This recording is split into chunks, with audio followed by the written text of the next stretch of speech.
શક્તિ, જય શ્રી રામ। તો આજે હું મારા મામાના ઘરે આવી છું અને હું તમને દેખાડીશ કે મારા મામાના ખેતરમાં હું આવી છું। તો હું તમને બધું દેખાડીશ કે અહીંયા મારા મામાના ખેતર આવેલું છે અને બધું અંદર વાવેલું છે।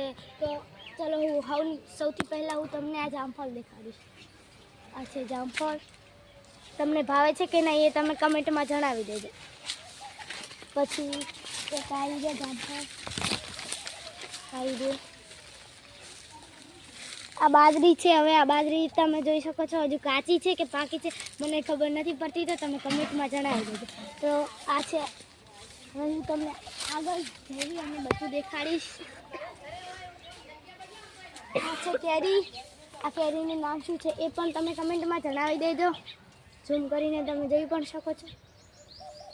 ચલો હવે હું તમને ચીકુ બતાવીશ। હવે આ શેનો કયા પક્ષીનો માળો છે એ તમે કમેન્ટમાં જણાવી દેજો। હવે હું તમને અમારા દેશી ચીકુ દેખાડી દઈશ।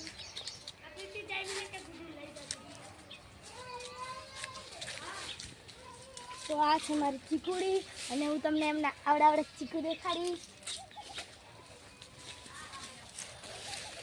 આ છે, આ ચીકુ છે, એક આ પણ છે, હજુ પાક્યા નથી, એક થોડું પાકી છે, એ હું પણ ખાઈ લઈશ। તો તમારે ખાવું હોય તો કમેન્ટમાં જણાવી દેજો। બાય।